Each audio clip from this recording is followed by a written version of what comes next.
Estados Unidos e Irã, resumindo, provavelmente todos vocês já sabem, mas refrescando quem está chegando agora, Estados Unidos e Irã aceitaram um cessar-fogo de 2 semanas. Mais cedo, o presidente americano tinha ameaçado o Irã, dizendo que uma civilização inteira morreria esta noite caso o Estreito de Hormuz não fosse reaberto.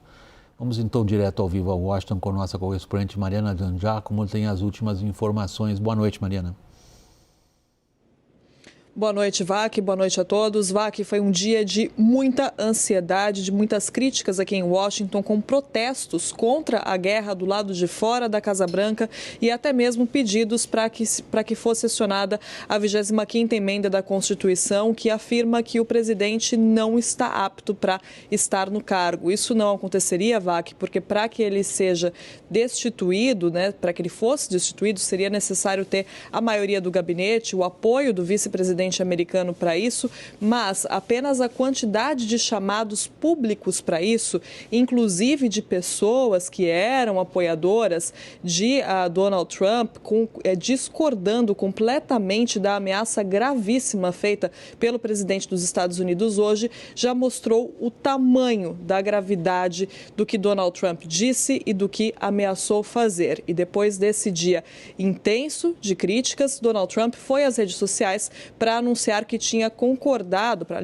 anunciar que concordou com uma proposta feita pelo Paquistão para que haja um cessar-fogo temporário de 2 semanas com a reabertura completa e imediata do Estreito de Hormuz. Donald Trump fez esse anúncio por meio de uma postagem longa nas redes sociais em que diz que isso só foi possível porque os Estados Unidos cumpriram os objetivos militares na guerra. Ou seja, Trump recua sem dizer que recuou, se afirmando vitorioso. Agora, do lado dos iranianos, o Ministério de Relações Exteriores confirmou também ter concordado com essa proposta, avisando por meio de uma postagem também nas redes sociais do ministro de Relações Exteriores, Abbas Araghchi, dizendo que se os ataques contra o Irã forem suspensos, então o exército iraniano também vai parar as operações de defesa por um período de 2 semanas também. A passagem segura pelo Estreito de Hormuz será possível via coordenação com as Forças Armadas iranianas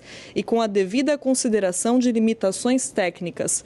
Os iranianos também afirmam que haverá uma rodada de negociações começando no dia 10 de abril, agora na sexta-feira, em Islamabad. Os iranianos, então, afirmam que seguem nesse período de 2 semanas para costurar um acordo com os Estados Unidos, assim como Donald Trump. Mas os Estados Unidos não confirmam ainda essa rodada de negociações presencial. A Casa Branca, a porta-voz aqui da Casa Branca, Caroline Leavitt, disse à CNN apenas que há discussões sobre isso, mas que algo só é definitivo, uma reunião só será definitiva depois que é anunciada pelo presidente dos Estados Unidos. O que acontece, Vac, é que mais cedo, em meio a todas essas críticas, em meio a toda a apreensão sobre as possíveis consequências catastróficas daquilo que Donald Trump estava ameaçando, o primeiro-ministro paquistanês foi às redes sociais e pediu, então, para que ambos os lados, o Irã e os Estados Unidos, concordassem com esse cessar-fogo temporário e com a reabertura do Estreito de Hormuz para que durante essas 2 semanas houvesse um esforço diplomático para se chegar a um acordo.